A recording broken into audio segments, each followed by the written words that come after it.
Students, പുതിയ ചാപ്റ്ററിലേക്ക് എല്ലാവർക്കും സ്വാഗതം. പുതിയ ചാപ്റ്റർ ഇലക്ട്രോ മാഗ്നറ്റിക് ഇൻഡക്ഷൻ. ആറാമത്തെ ചാപ്റ്ററാണ്. ഫസ്റ്റ് വോളിയം ടെക്സ്റ്റ് ബുക്കിൽ വരുന്ന ചാപ്റ്ററും കൂടിയാണ്. ഇതിൽ പ്രധാനമായിട്ടും ഫോക്കസ് ചെയ്യേണ്ട ഏരിയ എന്ന് പറഞ്ഞ് തന്നിട്ടുള്ളത് 4 ടോപ്പിക്കുകളാണ്. Faraday's law, motional EMF, eddy current and AC generator. വളരെ സിമ്പിൾ ആയിട്ട് സംസാരിച്ചു പോകാൻ പറ്റുന്ന കുറച്ച് ടോപ്പിക്കുകളാണ്. എന്താണ് ഫാരഡേസ് ലോ എന്ന് നോക്കാം. ഫാരഡേസ് ലോ എക്സ്പ്ലെയിൻ ചെയ്യുന്നതിന് മുൻപ് ഫാരഡെ നടത്തിയ പരീക്ഷണങ്ങളെ കുറിച്ച് ഞാനൊരു ലഘു വിവരണം നിങ്ങൾക്ക് തരാം. ഫാരഡെ അദ്ദേഹത്തിന്റെ ഫേമസ് ആയ 3 എക്സ്പെരിമെന്റിലൂടെയാണ് ഫാരഡേസ് ലോ എന്ന് പറയുന്ന ലോയിലേക്ക് നമ്മളെ കൊണ്ടുവരുന്നത്. എന്താണ് ഫാരഡെ നടത്തിയ എക്സ്പെരിമെന്റുകൾ എന്ന് ചോദിച്ചാൽ, ഒന്നാമത്തെ എക്സ്പെരിമെന്റ് പേരാണ് കോയിൽ മാഗ്നറ്റ് എക്സ്പെരിമെന്റ് എന്നാണ്. ഒരു കോയിലും ഒരു മാഗ്നറ്റും ഉൾപ്പെടുന്ന എക്സ്പെരിമെന്റ് ആണ്. നോക്കൂ, ഒരു കോയിലിൽ ഒരു ഗാൽവനോമീറ്റർ കണക്ട് ചെയ്ത് വെക്കുകയും സ്റ്റേഷനറി ആയിരിക്കുന്ന ആ കോയിലിന്റെ അടുത്തേക്ക് ഒരു ബാർ മാഗ്നറ്റിനെ മൂവ് ചെയ്യിക്കുകയുമാണ് ചെയ്തത്. ബാർ മാഗ്നറ്റ് കോയിലിന്റെ അടുത്തേക്ക് വരുമ്പോൾ ഒരു ചെറിയ ഡിഫ്ലക്ഷൻ ഗാൽവനോമീറ്റർ കാണിക്കും. ഗാൽവനോമീറ്റർ എപ്പോഴാണ് ഡിഫ്ലക്ഷൻ കാണിക്കുക? അതിലൂടെ കറണ്ട് ഒഴുകുമ്പോൾ മാത്രമേ ഡിഫ്ലക്ഷൻ കാണിക്കുള്ളൂ. അപ്പൊ മാഗ്നറ്റ് മൂവ് ചെയ്തതിന്റെ ഭാഗമായി ഈ കോയിലിൽ ഒരു ചെറിയ കറണ്ട് സൃഷ്ടിക്കപ്പെട്ടു. ചാർജുകൾക്ക് ഒഴുകാനുള്ള ഒരു പ്രേരിത ശക്തിയും അവിടെ ഉണ്ടായിട്ടുണ്ട്. ഒരു EMFും അവിടെ സൃഷ്ടിക്കപ്പെട്ടിട്ടുണ്ടായിരിക്കണം. ഈ നോർത്ത് പോൾ ഈ കോയിലിന്റെ അടുത്തേക്ക് മൂവ് ചെയ്തപ്പോൾ ഈ ഗാൽവനോമീറ്റർ ഒരു സൈഡിലേക്ക് ഡിഫ്ലക്ഷൻ കാണിച്ചപ്പോൾ, നോർത്ത് പോൾ പുറകിലേക്ക് മൂവ് ചെയ്യുന്ന രീതിയിൽ കൊണ്ടുപോയപ്പോ ഓപ്പോസിറ്റ് സൈഡിലേക്കും ഡിഫ്ലക്ഷൻ കാണിച്ചിട്ടുണ്ട്. അപ്പൊ ഈ മാഗ്നറ്റുമായി ബന്ധപ്പെട്ടിട്ടുള്ള എന്തോ ഒരു ഫിസിക്കൽ ക്വാണ്ടിറ്റിയുടെ മാറ്റമാണ് ഗാൽവനോമീറ്ററിൽ EMF ഉണ്ടാക്കുന്നത്. This is his first experiment. രണ്ടാമത്തെ എക്സ്പെരിമെന്റിൽ ഇയാൾ ഈ ബാർ മാഗ്നറ്റിനെ ഒന്ന് മാറ്റിപ്പിടിച്ചു. പകരം കറന്റ് ഒഴുകുന്ന വേറൊരു കോയിൽ എടുത്തു. ഒരു ചെറിയ വോൾട്ടേജ് കൊടുത്ത് കറന്റ് ഒഴുകുന്ന കോയിലാക്കി ഇതിനെ മാറ്റി. എന്നിട്ട് കറന്റ് ഒഴുകുന്ന ഈ കോയിൽ രണ്ടാമത്തെ ഗാൽവനോമീറ്റർ കണക്ട് ചെയ്തിരിക്കുന്ന കോയിലിന്റെ അടുത്തേക്ക് നീക്കി, അതിൽ നിന്ന് അകലേക്ക് നീക്കി. ഇപ്പൊ കോയിലും വന്നതുകൊണ്ട് പരീക്ഷണത്തെ വിളിച്ച പേര് കോയിൽ മൂവിങ് കോയിൽ എക്സ്പെരിമെന്റ് എന്നാണ്. കാരണം രണ്ടാമത്തെ കോയിലിനെ മൂവ് ചെയ്യിക്കുകയാണ് ചെയ്തത്. ഈ കോയിൽ ഇതിന്റെ അടുത്തേക്ക് വന്നപ്പോഴും ഇതിൽ നിന്ന് അകന്നു പോകുമ്പോഴും ഇവിടെ കണ്ടതുപോലെയുള്ള ഡിഫ്ലക്ഷൻ പ്രൊഡ്യൂസ് ചെയ്തു. അതിന്റെ അർത്ഥം കറന്റ് ഒഴുകുന്ന കോയിൽ ഈ രണ്ടാമത്തെ കോയിലിൽ ഒരു EMFനെയും കറണ്ടിനെയും സൃഷ്ടിക്കുന്നുണ്ട്. ഈ രണ്ടാമത്തെ കോയിൽ മൂവ് ചെയ്തത് കൊണ്ട് എക്സ്പെരിമെന്റ് പേര് കോയിൽ മൂവിങ് കോയിൽ എക്സ്പെരിമെന്റ് ആണ്. മൂന്നാമത്തെ പരീക്ഷണത്തിൽ ഇദ്ദേഹം ഗാൽവനോമീറ്റർ കണക്ട് ചെയ്തിരിക്കുന്ന കോയിലിനെ അവിടെ സ്റ്റേഷനറി ആക്കി നിർത്തി, ഒരു മാറ്റവും കൊടുക്കാതെ രണ്ടാമത്തെ കോയിലിൽ ഒരു ബാറ്ററിയും ഒരു സ്വിച്ചും ഘടിപ്പിച്ചതിന് ശേഷം ഈ കോയിലിന്റെ അടുത്ത് കൊണ്ടുപോയി പിടിച്ചു. 2 കോയിലും സ്റ്റേഷനറി ആയതുകൊണ്ട് അതിനെ വിളിക്കുക കോയിൽ സ്റ്റേഷനറി കോയിൽ എക്സ്പെരിമെന്റ് എന്നാണ്. ആ എക്സ്പെരിമെന്റിൽ ഇദ്ദേഹം സ്വിച്ച് ഓൺ ആക്കിയ സമയത്ത് ഇതിലെ ഗാൽവനോമീറ്റർ ഡിഫ്ലക്ഷൻ കാണിക്കും. ഓൺ ആക്കുന്ന സമയത്ത് മാത്രമേ ഡിഫ്ലക്ഷൻ കാണിക്കുന്നുള്ളൂ. ഓണായി കഴിഞ്ഞതിന് ശേഷം നോ ഡിഫ്ലക്ഷൻ. ഓഫ് ആക്കിയ സമയത്തും ഗാൽവനോമീറ്റർ നീഡിൽ ഓപ്പോസിറ്റ് ഡിഫ്ലക്ഷൻ കാണിച്ചു, ഒരു ഡിഫ്ലക്ഷൻ കാണിച്ചു. എന്നാൽ ഓഫാക്കി കഴിഞ്ഞതിന് ശേഷം കുറച്ച് സമയം കഴിഞ്ഞ് നോക്കുമ്പോൾ ഡിഫ്ലക്ഷൻ ഇല്ല. അപ്പൊ ഈ കോയിലിൽ സ്വിച്ച് ഓൺ ആക്കുമ്പോഴും സ്വിച്ച് ഓഫ് ആക്കുമ്പോഴും മാത്രമേ ഗാൽവനോമീറ്റർ കണക്ട് ചെയ്ത കോയിലിൽ കറണ്ടോ EMFോ സൃഷ്ടിക്കപ്പെട്ടിട്ടുള്ളൂ. 2 കോയിലും സ്റ്റേഷനറി ആയതുകൊണ്ട് ഇതിനെ വിളിക്കുക കോയിൽ സ്റ്റേഷനറി കോയിൽ എക്സ്പെരിമെന്റ് എന്നാണ്. ഈ 3 എക്സ്പെരിമെന്റിനെ ബേസ് ചെയ്തുകൊണ്ടാണ് ഫാരഡെ അദ്ദേഹത്തിന്റെ ഇലക്ട്രോ മാഗ്നറ്റിക് ഇൻഡക്ഷന്റെ 4ാമത്തെ നിയമം ഇൻട്രൊഡ്യൂസ് ചെയ്യുന്നത്. നോക്കൂ, ഒരു മാഗ്നറ്റ് വെച്ച് കഴിഞ്ഞാൽ നമുക്കറിയാം അതിന് ചുറ്റുവട്ടത്ത് മാഗ്നറ്റിക് ഫീൽഡ് ഉണ്ട്. മാഗ്നറ്റിക് ഫീൽഡ് ഉണ്ട് എന്ന് പറഞ്ഞാൽ മാഗ്നറ്റിക് ഫ്ലക്സ് ലൈൻസ് ഉണ്ട്. മാഗ്നറ്റിക് ഫ്ലക്സ് ലൈൻസ് നമ്മൾ എങ്ങനെ കൗണ്ട് ചെയ്യുക? യൂണിറ്റ് ഏരിയയിലൂടെ കടന്നു പോകുന്ന മാഗ്നറ്റിക് ഫ്ലക്സ് ലൈൻസിനെ വിളിക്കുന്ന പേര് മാഗ്നറ്റിക് ഫ്ലക്സ് എന്നാണ്. മാഗ്നറ്റിക് ഫ്ലക്സിനെ റെപ്രസെന്റ് ചെയ്യുന്ന സിംബൽ ഫൈ എന്നാണ് കൊടുക്കാറുള്ളത്. ഒരു ഏരിയക്ക് പെർപെൻഡിക്കുലർ ആയി കടന്നു പോകുന്ന മാഗ്നറ്റിക് ഫ്ലക്സ് ലൈൻസ് ആണ്, കൗണ്ട് ആണ് നമ്മൾ മാഗ്നറ്റിക് ഫ്ലക്സ് എന്ന് വിളിച്ചിട്ടുള്ളത്. So magnetic flux phi is equal to phi magnetic എന്ന് കാണിക്കാൻ ബി കൊടുത്തില്ല, equal to B dot A. Electric flux പഠിക്കുമ്പോൾ അത് E ഡോട്ട് എ ആയിരുന്നു, ഇപ്പൊ അത് B ഡോട്ട് എ. അത് ഇന്റഗ്രൽ ഫോമിൽ എഴുതുകയാണെങ്കിൽ magnetic flux phi B is equal to integral surface integral B dot D A എന്ന് എഴുതാം. ചുരുക്കി പറഞ്ഞാൽ ഒരു കാന്തത്തിന് ചുറ്റുവട്ടത്ത് എപ്പോഴും മാഗ്നറ്റിക് ഫ്ലക്സ് ഉണ്ട്. കാന്തം മൂവ് ചെയ്യുമ്പോൾ ആ മാഗ്നറ്റിക് ഫ്ലക്സിന് കാന്തം റിങ്ങിന്റെ അടുത്തേക്ക് മൂവ് ചെയ്യുമ്പോൾ മാഗ്നറ്റിക് ഫ്ലക്സിന് റിങ് ഇരിക്കുന്നതിന്റെ ഭാഗമായി ചേഞ്ച് വരുന്നുണ്ട്. റിങ് ഫ്ലക്സിനെ കട്ട് ചെയ്യുന്നുണ്ട്. ആ കട്ടിങ് നടക്കുന്ന സമയത്ത് മാത്രമാണ് ഇതിൽ ഡിഫ്ലക്ഷൻ വന്നത്. മാഗ്നറ്റിനെ റിങ്ങിന്റെ ഉള്ളിൽ കൊണ്ടുവച്ചു, നോ ഡിഫ്ലക്ഷൻ. അപ്പൊ ഫ്ലക്സ് ഉണ്ടായിട്ട് കാര്യമില്ല. ഫ്ലക്സ് ചേഞ്ച് വരുമ്പോൾ ഡിഫ്ലക്ഷൻ വരുന്നു. ഇദ്ദേഹം ഫാസ്റ്റ് ആയിട്ട് തന്നെ മൂവ് ചെയ്ത് നോക്കി. ഡിഫ്ലക്ഷനും ഫാസ്റ്റ് ആണ്.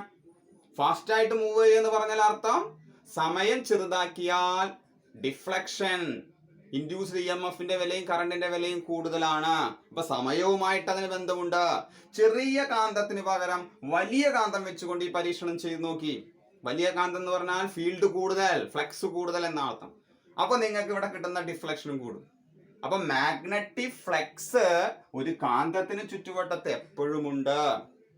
ഫ്ലക്സിന്റെ വില കൂട്ടണമെങ്കിൽ വലിയ കാന്തം വെച്ചാൽ കൂട്ടാം.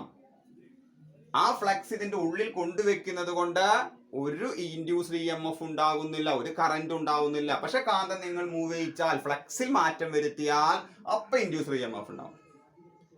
ആ ഇൻഡ്യൂസ്ഡ് EMFന്റെ വില എന്തിനെയൊക്കെ ഡിപ്പെൻഡ് ചെയ്യുന്നു എന്ന് മനസ്സിലാക്കാനാണ് ഞാൻ വലിയ കാന്തം വെച്ചപ്പോൾ വലിയ ഡിഫ്ലക്ഷൻ, അപ്പൊ വലിയ ഇൻഡ്യൂസ്ഡ് EMF. വലിയ കാന്തം എന്ന് പറഞ്ഞാൽ വലിയ ഫ്ലക്സ് ആണ്. വളരെ ഫാസ്റ്റ് ആയിട്ട് മൂവ് ചെയ്താൽ വലിയ ഡിഫ്ലക്ഷൻ. വളരെ ഫാസ്റ്റ് എന്ന് പറഞ്ഞാൽ സമയം ചെറുതായി. അപ്പൊ ഒരാള് ചെറുതാവുമ്പോൾ അടുത്ത ആൾ കൂടുന്നു. ഇൻവേഴ്സ് പ്രൊപ്പോർഷണാലിറ്റിയാണ് ടൈമുമായിട്ട് കാണിച്ചിട്ടുള്ളത്.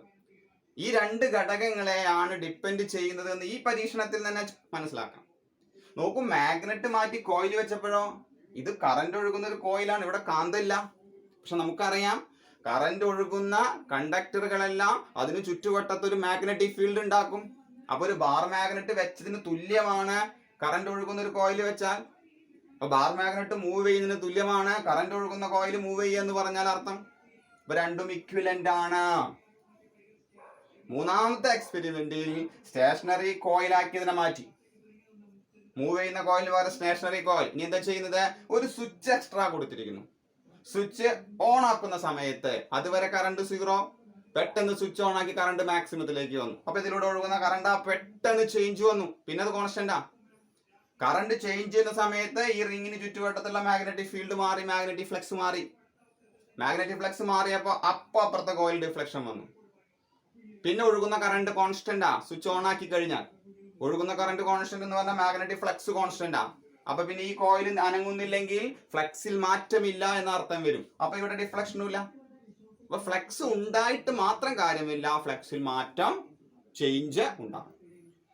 സ്വിച്ച് ഓഫ് ആക്കി, അതുവരെയുള്ള കറണ്ട് പെട്ടെന്ന് 0യിലേക്ക് പോയി, ചേഞ്ച് വന്നു. ആ സമയത്തും ഈ കോയിലിൽ ഗാൽവനോമീറ്റർ ഡിഫ്ലക്ഷൻ കാണിച്ചു.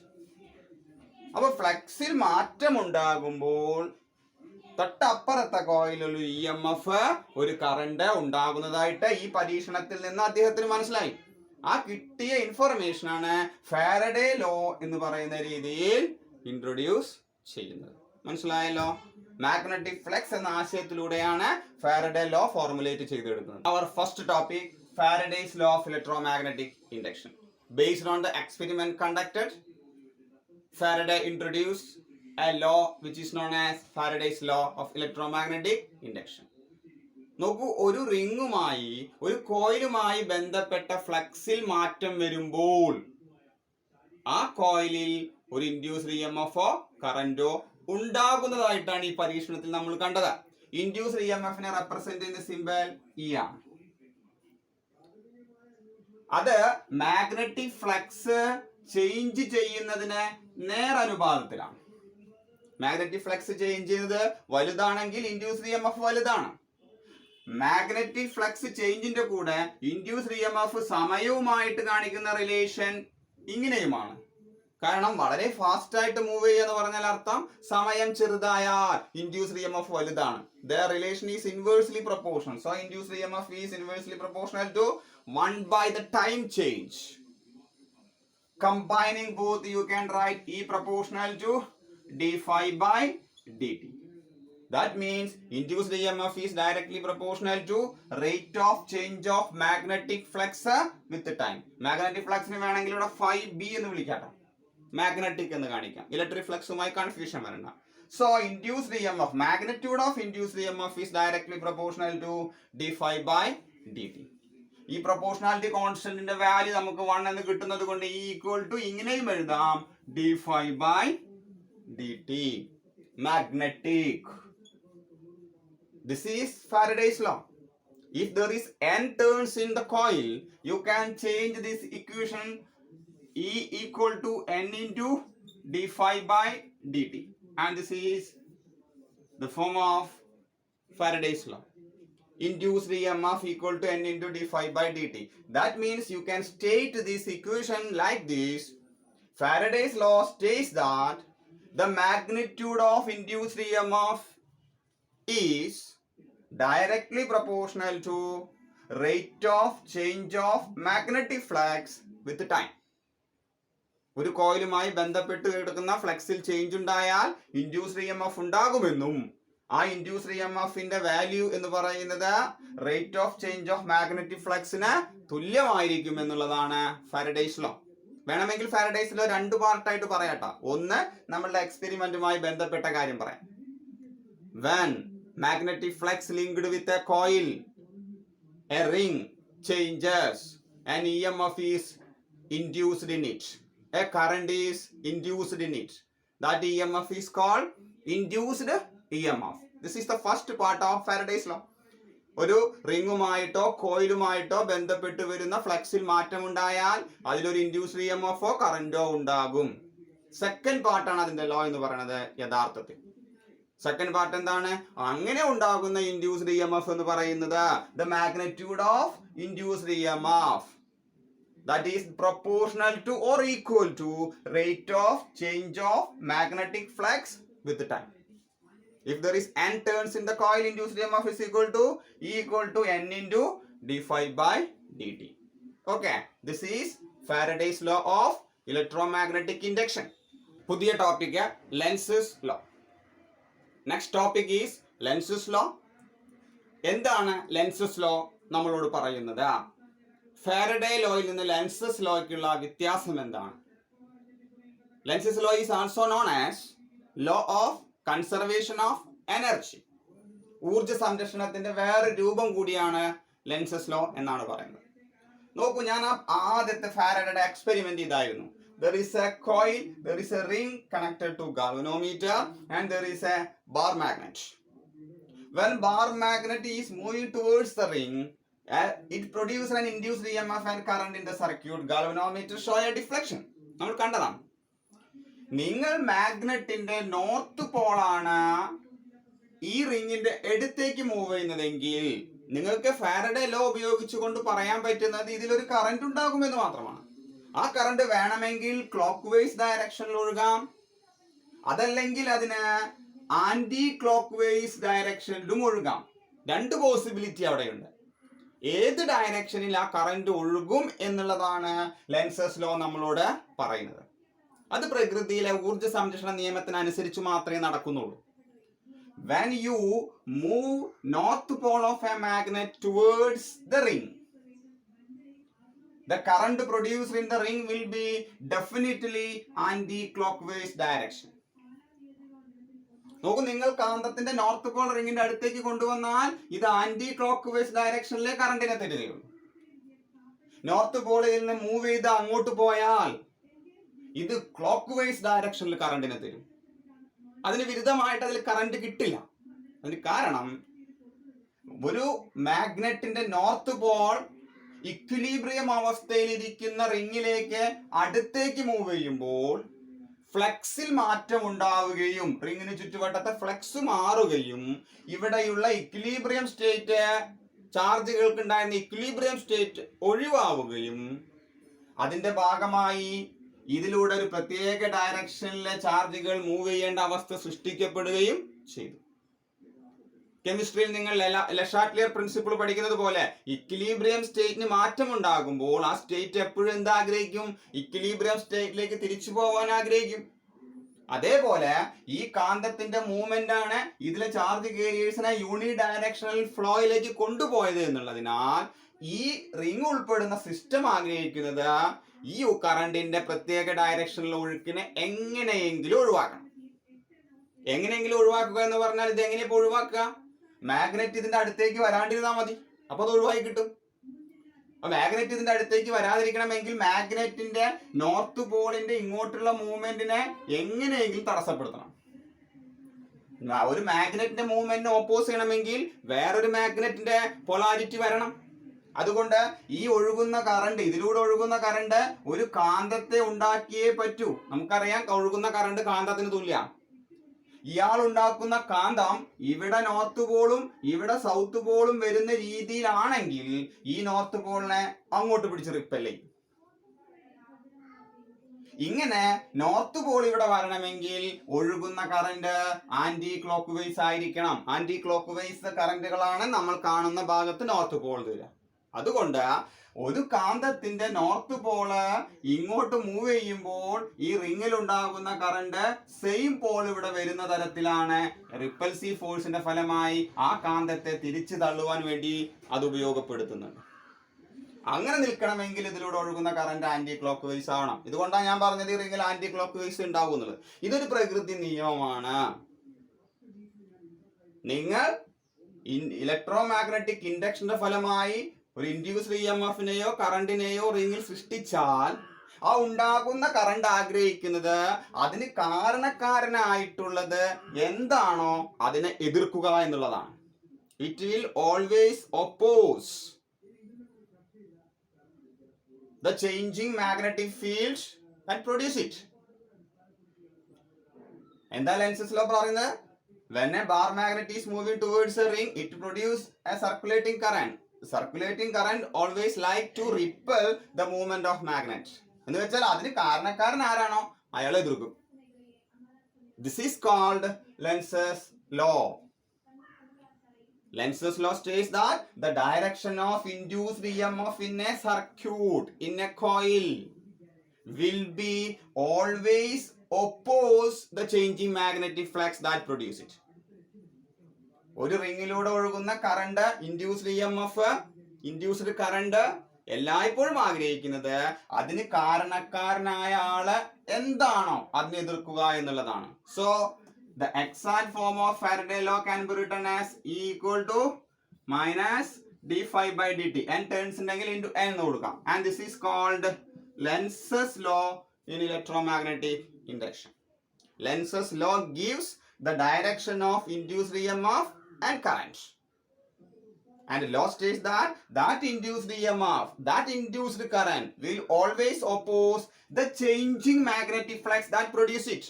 ആരാണോ ഇൻഡ്യൂസ്ഡ് EMF ഉണ്ടാക്കിയത് അയാളെ എതിർക്കാനാണ് അതിലൂടെ ഒഴുകുന്ന കറണ്ട് എപ്പോഴും ശ്രമിക്കുക. കാരണം ഇക്വിലിബ്രിയം സ്റ്റേറ്റിലേക്ക് പോകാനാണ് സിസ്റ്റം എല്ലായ്പ്പോഴും ആഗ്രഹിക്കുന്നത് എന്ന് പറയുന്നതിന് തുല്യമാണത്. So you should write a negative sign in exact form. This is called Lenz's law. Faraday rule എന്നും പറയാം, കാരണം വ്യത്യാസം ഒന്നും അതിൽ വന്നിട്ടില്ല, ഒരു നെഗറ്റീവ് ഇൻട്രൊഡ്യൂസ് ചെയ്തു.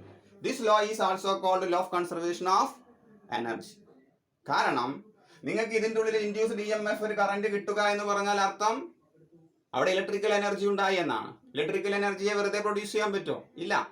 ഇലക്ട്രിക്കൽ എനർജി കിട്ടണമെങ്കിൽ ഈ ബാർ മാഗ്നറ്റ് നിങ്ങൾ ഇതിൻ്റെ ഉള്ളിലേക്ക് നീക്കുന്ന ഒരു മെക്കാനിക്കൽ എനർജി കൊടുക്കണം, അല്ലെങ്കിൽ ബാർ മാഗ്നറ്റ് പുറകിലേക്ക് നീക്കുന്ന മെക്കാനിക്കൽ എനർജി കൊടുക്കണം. അപ്പോൾ അവിടെ ഒരു മെക്കാനിക്കൽ എനർജി കൊടുത്തത് ഇതിൽ ഇലക്ട്രിക്കൽ എനർജിയായി മാറുക മാത്രമാണ് ചെയ്തത്. അല്ലെങ്കിൽ ഇവിടെ കറണ്ട് ഉണ്ടായി എന്ന് പറഞ്ഞാൽ അർത്ഥം ഇലക്ട്രിക്കൽ എനർജി ക്രിയേറ്റ് ചെയ്തു എന്ന് അർത്ഥം വരും. So mechanical energy is converted into electrical energy in the circuit. So there is an energy conservation. No creation of energy, no destruction of energy. Energy can neither be created nor be destroyed, which is purely obeyed by this phenomena. So it is also called law of conservation of energy. പറഞ്ഞതിന്റെ ചുരുക്കം ഇതാണ്. ഇവിടുത്തെ electrical എനർജിയായി മാറിയത് നമ്മൾ കൂടെ കൊടുത്തിരിക്കുന്ന മാഗ്നറ്റിനെ move ചെയ്യാൻ കൊടുത്തിരിക്കുന്ന മെക്കാനിക്കൽ എനർജിയാണ്. So Lenz's rule is also called law of conservation of energy. Topic is motional electromotive force, motional EMF. ഞാനിവിടെ ഒരു റെക്ടാങ്കുലാർ ഫ്രെയിം എടുത്തിട്ടുണ്ട്. ആ ഫ്രെയിമിന്റെ മുകളിൽ ഒരു L നീളമുള്ള മെറ്റാലിക് കണ്ടക്ടർ വെച്ചിട്ടുണ്ട്. ഈ മെറ്റാലിക് കണ്ടക്ടറിനെ ഫ്രെയിമിന്റെ മുകളിൽ ഫ്രിക്ഷൻലെസ് ആയി മൂവ് ചെയ്യാൻ സാധിക്കും എന്ന് കരുതുക. L നീളമുള്ള ഈ കണ്ടക്ടർ ഒരു ഏരിയ ഉൾക്കൊള്ളുന്നുണ്ട്. ആ ഏരിയ എന്ന് പറയുന്നത് length into breadth, L into X ആണ്. L നീളവും എക്സ് വീതിയുമാണ്. നോക്ക്, ഇതിന്റെ ഉള്ളിലേക്ക് ഞാൻ ഒരു മാഗ്നറ്റിക് ഫീൽഡ് അപ്ലൈ ചെയ്തിട്ടുണ്ട്. ആ മാഗ്നറ്റിക് ഫീൽഡ് ഈ പേപ്പർ തുളച്ചു നിൽക്കുന്ന രീതിയിൽ ഉള്ളിലോട്ടാണ് നിൽക്കുന്നത്. അങ്ങനെയുള്ള ഒരു മാഗ്നറ്റിക് ഫീൽഡ് ഈ ഏരിയയിലൂടെ കടന്നു പോകുന്നുണ്ട്. സ്വാഭാവികമായിട്ടും ഇതൊരു ഫ്ലെക്സ് എൻക്ലോസ് ചെയ്യുന്നുണ്ട്. Magnetic flex enclosed by this area is 5b is equal to b dot a, that is equal to BA, where A is the area. So flux enclosed will be equal to B into L into X ആയിരിക്കും. When this conductor is moving on the surface of rectangular frame with a velocity v, the flux is continuously changing because area is decreasing. When area changes, the flux will be definitely changes. Flux change undengil, there will be induced EMF in the conductor. So the induced EMF produced in the conductor E equal to minus d phi by dt. That is equal to minus d by dt of B into L into X. നോക്കൂ, ഈ metallic conductor ഇങ്ങോട്ട് നീങ്ങി വരുന്നതിന്റെ ഫലമായിട്ട് X ആണ് change ചെയ്തുകൊണ്ടിരിക്കുന്നത്. അതിന്റെ ഫലമായിട്ടാണ് ഫ്ലക്സിൽ മാറ്റം വന്നത്. So I can write this will be equal to minus B into L into d x by d t. എക്സിലുണ്ടായിട്ടുള്ള സമയത്തിനനുസരിച്ചുള്ള മാറ്റം. എക്സ് മാറുന്നതിനനുസരിച്ച് ഇവിടെ ഉണ്ടാകുന്ന ആരാ? വെലോസിറ്റിയാ, rate of change of displacement by time ആണ്. At the same time when x decreases in this direction, നിങ്ങൾ ഈ മെറ്റാലിക് കണ്ടക്ടറിനെ മൂവ് ചെയ്ത് വെലോസിറ്റിയിൽ വരുന്നതിനനുസരിച്ച് ഇങ്ങോട്ടുള്ള എക്സ് കൂടുമ്പോൾ ആക്ച്വലി നമ്മൾ അളന്നു വെച്ചിരിക്കുന്ന എക്സിന്റെ വില കുറയാ. That means minus d x by d t is represented by velocity. The remaining term is b into L. So this is the induced EMF in a conductor when it is moving in a magnetic field. This induced EMF is called motional EMF. Motional EMF is equal to BLV, and that creates a potential difference across the length of the conductor and it produces a current in the circuit. ഒരു metallic conductor ഒരു flux ഉള്ള സ്ഥലത്ത് കൂടെ ഒരു field ഉള്ള സ്ഥലത്ത് കൂടെ move ചെയ്യുമ്പോൾ ഫ്ലക്സിന് മാറ്റം വരികയും അതിന്റെ ഫലമായി മെറ്റാലിക് കണ്ടക്ടറിൽ ഒരു ഇൻഡ്യൂസ്ഡ് EMFഉം സർക്യൂട്ട് കംപ്ലീറ്റ് ആണെങ്കിൽ ഒരു കറന്റും ഉണ്ടാവും. That EMF is called motional EMF. Next topic is eddy current. നോക്കൂ, ഇതുവരെയുള്ള ടോപ്പിക്കിൽ നമ്മൾ ഒരു കോയിൽ, ഒരു റിങ്, ആ റിങ്ങുമായി ബന്ധപ്പെട്ട് വരുന്ന ഫ്ലക്സ് മാറിയാൽ അതിലൊരു EMF, ഒരു കറന്റ് ഉണ്ടാവും എന്നാണ് പഠിച്ചു വെച്ചത്. ഇതേ പറയുന്ന ഇൻഡ്യൂസ്ഡ് EMF അല്ലെങ്കിൽ കറന്റ് ഒരു മെറ്റാലിക് പ്ലേറ്റ്, ഒരു മെറ്റാലിക് ബ്ലോക്ക് എടുത്ത് ആ മെറ്റാലിക് ബ്ലോക്കിന്റെ സർഫസിലോ സറൗണ്ടിങ്ങിലോ ഉള്ള ഫ്ലക്സിന്, മാഗ്നറ്റിക് ഫ്ലക്സിന് മാറ്റം വരുത്തിയാൽ ഈ മെറ്റാലിക് ബ്ലോക്കിൽ സ്വയം വൃത്താകൃതി രൂപീകരിച്ചുകൊണ്ടുള്ള സർക്കുലേറ്റിംഗ് കറന്റ് ഫോം ചെയ്യും.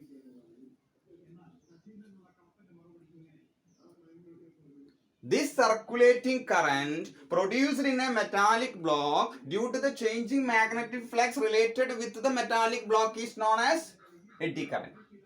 ഒരു മെറ്റാലിക് ബ്ലോക്കിൽ അതിന്റെ സർഫസിൽ, അതിന്റെ ചുറ്റുവട്ടത്തുള്ള മാഗ്നറ്റിക് ഫ്ലക്സ് മാറുന്നതിന്റെ ഭാഗമായി സ്വയം വൃത്താകൃതി രൂപീകരിച്ചുകൊണ്ട് ഒഴുകാനുള്ള ഒരു പാത സ്വീകരിച്ചുകൊണ്ട് കറന്റ് ഉണ്ടാകും. ഓളങ്ങൾ പോലെ, എഡ്ഡികൾ പോലെ ഉണ്ടാകുന്ന ഇത്തരം കറന്റിനെ വിളിക്കുന്ന പേരാണ് എഡ്ഡി കറന്റ്. വേൾപൂൾ കറന്റ് എന്നും അതിനെ വിളിക്കാറുണ്ട്, ഫോക്കോൾട്ട് കറന്റ് എന്നും വിളിക്കാറുണ്ട്. പല പേരിൽ ഇത് അറിയപ്പെടുന്നുണ്ട്. ഇങ്ങനെ എഡ്ഡി കറന്റ് സ്വയം ഇതിന്റെ ഉള്ളിൽ സർക്കുലേറ്റിംഗ് പാത സൃഷ്ടിച്ചിരിക്കും. ആ മെറ്റാലിക് ബ്ലോക്കിൽ മൊത്തം ആ കറന്റ് ഉണ്ടാവുകയും അതിന്റെ ഭാഗമായി ഈ മെറ്റാലിക് ബ്ലോക്ക് കുറച്ചു കഴിഞ്ഞാൽ ചൂടാവുകയും ചെയ്യും. കാരണം കറന്റ് ഒഴുകിയാൽ H=I²RT പ്രകാരം ഹീറ്റ് പ്രൊഡ്യൂസ് ചെയ്യും. അപ്പോൾ മെറ്റാലിക് ബ്ലോക്ക് ചൂടാവുന്നതിന് കാരണം അതിൽ സർക്കുലേറ്റിംഗ് കറന്റ് ഉണ്ടായതാ. മുന്നേ പറഞ്ഞ പരീക്ഷണങ്ങളിലൊക്കെ ഒരു കോയിലായിരുന്നു കേട്ടോ, ഒരു റിംഗ് ആയിരുന്നു കേട്ടോ.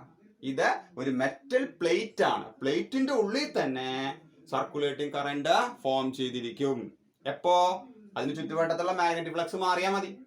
അങ്ങനെ ഒരു മെറ്റാലിക് പ്ലേറ്റിൽ അതിന് ചുറ്റുവട്ടത്തുള്ള ഫ്ലക്സ് മാറുമ്പോൾ സർക്കുലേറ്റിംഗ് കറന്റ് ഉണ്ടായാൽ ആ സർക്കുലേറ്റിംഗ് കറന്റിനെ വിളിക്കുന്ന പേരാണ് eddy current, whirlpool current, Foucault current, എല്ലാം ഒന്ന് തന്നെയാണ്. ഈ എഡ്ഡി കറന്റ് പല സ്ഥലങ്ങളിൽ നമ്മൾ ഉപയോഗപ്പെടുത്തുന്നുണ്ട്. ചില സ്ഥലങ്ങളിൽ ഇത് നമുക്ക് പ്രശ്നം സൃഷ്ടിക്കുന്നുണ്ട്. പ്രധാന പ്രശ്നം ഒന്ന്, അത് മെറ്റാലിക് ബ്ലോക്കുകളിൽ ചൂട് സൃഷ്ടിക്കും, ഹീറ്റ് എനർജി ലോസ് സൃഷ്ടിക്കും. എഡ്ഡി കറന്റ് ലോസ് എന്നാണ് അതിനെ വിളിക്കുക. എന്നാൽ ഈ മെറ്റാലിക് ബ്ലോക്കിൽ ഉണ്ടായ സർക്കുലേറ്റിംഗ് കറന്റ് ഇതിലൊരു മാഗ്നറ്റിക് ഫീൽഡ് ഉണ്ടാക്കും. ആ മാഗ്നറ്റിക് ഫീൽഡ്, അപ്പൊ നമുക്ക് ഒരു മാഗ്നറ്റിന്റെ north pole south pole movement ആണ് ഇതിൽ ഫ്ലക്സ് ചേഞ്ച് ഉണ്ടാക്കിയതെങ്കിൽ ഈ സർക്കുലേറ്റിംഗ് കറന്റ് എന്താഗ്രഹിക്കും? ലെൻസസ് റൂൾ പ്രകാരം ഈ മാഗ്നറ്റിനെ ഇങ്ങോട്ട് മൂവ് ചെയ്യുന്നതിന് ഓപ്പോസ് ചെയ്യും. അപ്പൊ ഇതിലുണ്ടാവുന്ന കറന്റ് ലെൻസസ് റൂൾ അനുസരിച്ചുകൊണ്ട് തന്നെയാണ്. അതിന് കാരണക്കാരനായ ആളെ ഓപ്പോസ് ചെയ്യും. ഈ ആശയം ഇൻഡക്ഷൻ ബ്രേക്ക്, മാഗ്നറ്റിക് ബ്രേക്കിംഗിൽ യൂസ് ചെയ്യുന്നുണ്ട്. ട്രെയിനുകളുടെയൊക്കെ ബ്രേക്ക് സിസ്റ്റമായിട്ട് ഈ സംവിധാനം യൂസ് ചെയ്യുന്നുണ്ട്. കാരണം ഇവയ്ക്കിടയ്ക്ക് ഫോം ചെയ്യുന്ന ഫോഴ്സ് റിപ്പൾസീവ് ഫോഴ്സ് ആണ്. ഇത് ചൂടാവുമെന്ന് പറഞ്ഞു. നമുക്ക് ഫർണസുകൾ ചൂടാവശ്യമുള്ള സ്ഥലമാണ്. അത്തരം സ്ഥലങ്ങളിൽ ഈ പറയുന്ന എനർജി ലോസിനെ ഉപയോഗപ്പെടുത്താം. ഇൻഡക്ഷൻ ഫർണസുകളിൽ, ഇൻഡക്ഷൻ കുക്കറുകളിൽ, നമുക്ക് സ്ഥിരം പരിചയമുള്ള വാക്കാണ് ഇൻഡക്ഷൻ കുക്കർ, ഈ പറയുന്ന സംവിധാനം യൂസ് ചെയ്യുന്നുണ്ട്. കറന്റ് ഉണ്ടെങ്കിൽ, ഫ്ലക്സ് ചേഞ്ച് ഉണ്ടെങ്കിൽ, ആ ഫ്ലക്സ് ചേഞ്ചിന്റെ ഫലമായി മെറ്റാലിക് ബ്ലോക്ക് ചൂടാവും. നമുക്ക് ആവശ്യത്തിന് പാകം ചെയ്യാനൊക്കെ ഉപയോഗിക്കാം. ഡെഡ് ബീറ്റ് ഗാൽവനോമീറ്റർ എന്ന് പറയുന്ന സ്ഥലത്ത് ഇത് യൂസ് ചെയ്യുന്നുണ്ട്. ഒരു ഗാൽവനോമീറ്ററിന്റെ ഓസിലേഷൻ പെട്ടെന്ന് നിർത്താൻ ഈ സംവിധാനത്തെ പറ്റും. ഇൻഡക്ഷൻ മീറ്ററുകൾ, ഇലക്ട്രിക്കൽ മീറ്ററുകൾ യൂസ് ചെയ്യുന്നുണ്ട്. വാഹനങ്ങളെ മീറ്ററുകളായിട്ട് ഈ ആശയം യൂസ് ചെയ്യുന്നുണ്ട്. വാഹനങ്ങളുടെ ബ്രേക്കായിട്ട് ഈ ആശയങ്ങൾ യൂസ് ചെയ്യുന്നു. ഒരുപാട് ആപ്ലിക്കേഷൻ ഉള്ള ഒരാൾ കൂടിയാണ് eddy current. Last topic of this chapter, AC generator. Generator is a device. നമുക്ക് നല്ല പരിചയമുള്ള ഉപകരണമാണ് ജനറേറ്റർ. എന്തിനുള്ളതാണ്? ഇലക്ട്രിക്കൽ എനർജി പുറത്തേക്ക് തരുന്ന ഉപകരണമാണ്. ഒരു ഉപകരണം ആയതുകൊണ്ട് നമുക്കിതിന്റെ എയിം, എന്തിനു വേണ്ടി ഉപയോഗിക്കുന്നു എന്നുള്ളത് ആദ്യം ഇതാണ്. What is generator? Generator is a device which is used to convert mechanical energy into electrical energy. Mechanical എനർജിയെ ഇലക്ട്രിക്കൽ എനർജിയാക്കി മാറ്റാനുള്ള ഉപകരണമാണ് generator. Is a device which is used to convert mechanical energy into electrical energy. Mechanical എനർജിയെ electric എനർജിയാക്കി മാറ്റാനുള്ള ഉപകരണമാണ് generator. നമുക്ക് generator അത് ശബ്ദത്തോടുകൂടി വർക്ക് ചെയ്യുന്നു മാത്രമേ കണ്ടുള്ളൂ. അതിന്റെ ഉള്ളിൽ മോട്ടോർ കറങ്ങുന്നുണ്ട്, അത് മാഗ്നറ്റിക് ഫീൽഡ് ഉള്ളിലുള്ള ആർമേച്ചറിനെ കറക്കുന്നുണ്ട്. അതിന്റെ ഭാഗമായിട്ടാണ് പുറത്തേക്ക് കറണ്ട് വരുന്നത്. നമുക്ക് പുറത്തേക്ക് കറണ്ട് കിട്ടും, പക്ഷെ അവിടെ മോട്ടോറിനെ കറക്കാൻ നമുക്ക് അന്തരീകൂർജ്ജം ഉപയോഗിക്കേണ്ടി വരും. അങ്ങനെ മെക്കാനിക്കൽ എനർജിയെ ഇലക്ട്രിക്കൽ എനർജിയെ മാറ്റുന്ന ഉപകരണത്തിന്റെ പേരാണ് ജനറേറ്റർ. ഏത് ഡിവൈസ് വർക്ക് ചെയ്യുമ്പോഴും ഒരു പ്രിൻസിപ്പിൾ ഉണ്ടായിരിക്കും, ഒരു തിയറി ഉണ്ടായിരിക്കും. നോക്കൂ, ഇത് തിയറി എന്ന് പറയുന്നത് ഇലക്ട്രോമാഗ്നറ്റിക് ഇൻഡക്ഷൻ ആണ്. മാഗ്നറ്റിക് ഫ്ലക്സിന്റെ മാറ്റത്തിന്റെ ഫലമായിട്ട് കറന്റ് ഉണ്ടാവുകയാണ് ചെയ്യുന്നത്. So principle behind generator is electromagnetic induction. എയിമായി principle. Now there is construction. എങ്ങനെയാണ് അത് ഉണ്ടാക്കിയിരിക്കുന്നത്, എന്തൊക്കെയാണ് അതിന്റെ പ്രധാനപ്പെട്ട ഭാഗങ്ങൾ എന്നുള്ളതാണ്. And this is the construction and details of AC generator. A generator consists of a powerful magnet, permanent magnet. Between the poles of permanent magnet there is an armature. നോക്കൂ, വളരെ പ്രധാനപ്പെട്ട ഭാഗങ്ങളാണ് ജനറേറ്റർ പറയുന്നത്. ഒരു മാഗ്നറ്റ് ഉണ്ട്. ആ magnet north Paul south Polk ഇടയ്ക്ക് സ്വന്തം ആക്സിൽ കറങ്ങാൻ പറ്റുന്ന ഒരു റെക്ടാങ്കുലർ ഫ്രെയിമിന്റെ മുകളിൽ ചുറ്റിയിരിക്കുന്ന കോപ്പർ ടേണുകളുണ്ട്. റെക്ടാങ്കുലർ ഫ്രെയിമിന്റെ മുകളിൽ ചുറ്റിയിരിക്കുന്ന കോപ്പർ ടേണുകൾ വിളിക്കുന്ന പേരാണ് ആർമേച്ചർ. ഒരുപാട് ടേൺസ് ഉണ്ടായിരിക്കും. N ടേൺസ് ഉണ്ട് തൽക്കാലം എഴുതുക. ഈ ആർമേച്ചറിന് സ്വന്തം ആക്സിൽ കറങ്ങാൻ പറ്റും. ആരെങ്കിലും ഇറക്കണം എങ്കിൽ മാത്രമേ ക്രോസ് നടക്കുള്ളൂ. ഈ ആർമേച്ചർ ചുറ്റിയിരുന്ന കോപ്പറിന്റെ കേബിളിൽ രണ്ട് എൻഡുകൾ, രണ്ട് കംപ്ലീറ്റ് റിംഗുകളിലേക്ക് കണക്ഷൻ കൊടുത്തിട്ടുണ്ട്. S1 and S2. They are called slip rings. ഈ റിംഗുകൾ ഏത് നേരവും കോണ്ടാക്ട് ചെയ്യുന്ന രീതിയിൽ രണ്ട് കാർബൺ ഇത് കടന്നു പോകുന്ന കാർബൺ ബ്രഷുമായിട്ട് കണക്ട് ചെയ്തിട്ടുണ്ട്. B1 and B2 carbon brushes, conducting ബ്രഷുകളാണ്. ഈ കാർബൺ ബ്രഷ് ഫിക്സഡ് ആണ്. റിംഗ് ഇത് ഒരതിക്കൊണ്ടേയിരിക്കുകയാണ് ചെയ്യുക. ബ്രഷിൽ നിന്ന് പുറത്തേക്ക് കറന്റ് ഉണ്ടെങ്കിൽ അതെടുക്കാൻ രണ്ട് കേബിളുകൾ എടുത്തിട്ടുണ്ട്. വോൾട്ടേജ് അളക്കാൻ ഒരു റെസിസ്റ്റൻസ് കൊടുത്ത് വെച്ചിട്ടുണ്ട്. ലോഡ് റെസിസ്റ്റൻസ് എന്നാണ് വിളിക്കുക. അവിടെ നമുക്ക് വോൾട്ട്മീറ്റർ കൊടുത്താൽ വോൾട്ടേജിന് കിട്ടും. നോക്കൂ, ഇത് പുറത്തേക്ക് വരുന്ന വോൾട്ടേജ് എന്ന് പറയുന്നത് ഇങ്ങനെയുള്ള വോൾട്ടേജ് ആവും. അതുകൊണ്ട് ഈ കറണ്ട് നമ്മൾ എന്ത് വിളിക്കും? AC current. വോൾട്ടേജ് ആണെങ്കിൽ AC വോൾട്ടേജ്. ഇപ്പൊ AC യെ പുറത്തേക്ക് തരുന്നത് കൊണ്ടാണ് ഈ ജനറേറ്ററിനെ വിളിച്ചിട്ടത് AC generator. These are important parts of AC generator. Generator consists of a powerful permanent magnet. Between poles of permanent magnet there is an armature. Armature consists of a rectangular frame over which insulated copper wires are wound. It can rotate about an axis. The ends of the copper wire is connected to complete metal rings. They are known as slip rings. Slip rings are always in contact with two connecting carbon brushes. electrical energy is taken from the brushes, and that electrical energy applies voltage across the load resistance R, and you get a voltage across that resistance RL, and which is in this form. This is the graph of AC. That means the generator produces alternating current, so that generator is known as AC generator. ഇനി എങ്ങനെയുള്ളൂ current അവിടെ produce ചെയ്യുന്നത് ഗ്രാഫിക്കലായി ഉണ്ടെങ്കിലും ആ എന്ത് കറണ്ടിനെ produce ചെയ്യുന്നത് നമുക്ക് mathematically ഒന്ന് drive ചെയ്ത് നോക്കാം. ഏതായാലും ഈ ഫ്രെയിം കറങ്ങിക്കൊണ്ടിരിക്കുമ്പോഴാണല്ലോ ഫ്ലക്സ് ചേഞ്ച് ഉണ്ടാകുന്നത്. കാരണം ഈ കാന്തങ്ങളിടയ്ക്ക് മാഗ്നറ്റിക് ഫ്ലക്സ് ലൈൻസ് ആർമേച്ചർ കറണ്ടിന്റെ ഫലമായി നിരന്തരം ചിരിക്കപ്പെടുകയും ഫ്ലക്സ് ചേഞ്ച് ഉണ്ടാവുകയും ഫ്ലക്സ് ചേഞ്ചിന്റെ ഫലമായി ഇൻഡ്യൂസ്ഡ് EMF പ്രൊഡ്യൂസ് ചെയ്യുകയുമാണ് ചെയ്തത്. ഓക്കെ, നമുക്ക് എത്രയാണ് ആ ഫ്ലക്സ് ചേഞ്ച് എന്നും എന്താണ് ഇൻഡ്യൂസ്ഡ് EMF കണ്ടെത്തി നോക്കാം. ഈ ആർമേച്ചറിന്റെ ഫ്രെയിമിന്റെ ഏരിയ എ ആണെങ്കിൽ അത് ഉണ്ടാക്കുന്ന ഫ്ലക്സ് പറയുന്നത് ബി ഡോട്ട് എ ആയിരിക്കും. എ ഡോട്ട് ബി cos θ ആണെങ്കിൽ ബി ഡോട്ട് എ എന്ന് പറയുന്നത് ബി എ cos θ ആയിരിക്കും. But when it is rotating, it possesses an angular velocity omega. കാരണം ഫ്രെയിമിന്റെ വെലോസിറ്റി ഒമേഗ ആണെങ്കിൽ ഒമേഗ തീറ്റയുമായി റിലേഷൻ ആണ് omega equal to θ by t. So you can change θ. Flux phi b is equal to b into a into cos omega t. ആ ഫ്രെയിമിന് turns ഉണ്ടെങ്കിൽ total flux ആയി B A cos omega t ആയി. ഈ flux ആണ് ഫ്രെയിമിന്റെ rotation ഭാഗമായി change ചെയ്യുന്നത്. Therefore induced EMF is equal to minus d by dt of this flux. That is equal to minus e by dt of n b a cos omega t. Constant മാറ്റിയാൽ minus n b a into d by dt of cos omega t minus sin omega t into omega. So you get minus into minus plus n b a omega sin omega t. And this is the induced EMF. നോക്കൂ, ഈ തീറ്റയുടെ 90 degree വരുമ്പോൾ sin 90 വന്നു, ഇത് 1 ആയിട്ട് മാറുകയും maximum value എന്ന് പറയുന്നത് NBA ഒമേഗ ആയിരിക്കും. കാരണം തീറ്റയുടെ അനുസരിച്ച് സൈൻ വാല്യൂ മാറും. അപ്പോൾ മാക്സിമം തീറ്റ 90 ആവും because it is sin function. So I can write E equal to ഇത്രയും ആളുകൾക്ക് ഈ മാക്സിമം എന്ന് എഴുതിയാൽ and this is the equation of voltage produced here. E maximum is equal to E maximum sin omega t. മാക്സിമത്തെ നിങ്ങൾ 0 എന്ന് represent ചെയ്യണമെങ്കിൽ ഇങ്ങനെ represent ചെയ്യാം. E equal to 0 sin omega t.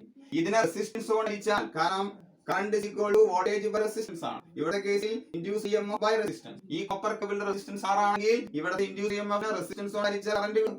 Secondary current is equal to E by R, that is E0 sin omega t by R, that equal to I0 sin omega t. So you get the equation of voltage produced, the equation of current produced in the armature coil. നോക്കൂ, നിങ്ങൾക്ക് കിട്ടുന്ന voltage സമയത്തിനനുസരിച്ച് നിരന്തരം മാറിക്കൊണ്ടിരിക്കുന്ന ഒരു voltage ആണ്. അത് മാത്രമല്ല 0 മുതൽ 180 വരെ സൈൻ്റെ വാല്യൂ പോസിറ്റീവും 180 കഴിഞ്ഞ് സൈൻ്റെ വാല്യൂ നെഗറ്റീവും ആണ്. അപ്പൊ നിങ്ങൾ വരച്ചാൽ ഇത് ആർമേച്ചർ 360 ഡിഗ്രി വരെ റൊട്ടേഷൻ നടത്തുമ്പോഴുള്ള ഗ്രാഫാണ്. ഒരു 180 ഡിഗ്രി എത്തുമ്പോൾ പോസിറ്റീവിൽ നിരന്തരം മാറുന്ന കറന്റ് കിട്ടുകയും അത് കഴിഞ്ഞാൽ ആർമേച്ചർ അടുത്ത നെഗറ്റീവ് വാല്യൂയിലേക്ക് റൊട്ടേഷൻ നടത്തുന്നതുകൊണ്ട് നെഗറ്റീവ് അഫിലാണ് 180 കിട്ടും. എന്ന് വെച്ചാൽ നിങ്ങൾക്ക് കിട്ടുന്ന കറണ്ടിലെ വില നിരന്തരം മാറിക്കൊണ്ടിരിക്കുകയും ഡയറക്ഷൻ പീരിയോഡിക്കലായി മാറിക്കൊണ്ടിരിക്കുകയും ചെയ്യുന്ന തരത്തിലുള്ള ഒരു വോൾട്ടേജ് അല്ലെങ്കിൽ ഒരു കറന്റാണ് ആർമേച്ചർ കോയിൽ പുറത്തേക്ക് വരുന്നത്. അങ്ങനെയല്ല, നിരന്തരം മാറിക്കൊണ്ടിരിക്കുന്ന ഡയറക്ഷൻ പീരിയോഡിക്കലായി മാറുന്ന കറന്റിന്റെ പേരാണ് alternating current. So the generator is known as AC generator. Okay, AC generator എന്തുകൊണ്ട് പോസിറ്റീവ് ഓഫ് എന്തുകൊണ്ട് നെഗറ്റീവ് ഓഫ് വരുന്നതെന്ന് വെച്ചാൽ ഈ ഫ്രെയിം ഒറ്റ റൊട്ടേഷൻ 360 ഡിഗ്രി റൊട്ടേഷൻ നടത്തുമ്പോൾ ഫ്ലക്സിനെ 2 ഡയറക്ഷനിൽ ചെയ്യിക്കുന്നുണ്ട്. 2 ഡയറക്ഷനിൽ ചെയ്തത് കൊണ്ട് 2 ഡയറക്ഷനിൽ കറന്റിനെ കിട്ടും. So it consist of positive of and negative of. So it is called alternating current. ഈ ഛേദിക്കപ്പെടൽ ഇതിന്റെ ഉള്ളിൽ ഫ്രെയിം കറങ്ങുമ്പോൾ 2 ഡയറക്ഷനിലെ റൊട്ടേഷൻ ഡയറക്ഷൻ മാറ്റം നിങ്ങൾക്ക് ഈ റിങ്ങുകളെ ഡയറക്ഷൻ ചേഞ്ച് ചെയ്തുകൊണ്ട് ബ്രഷിലേക്ക് മാറ്റി കൊടുക്കാൻ പറ്റും.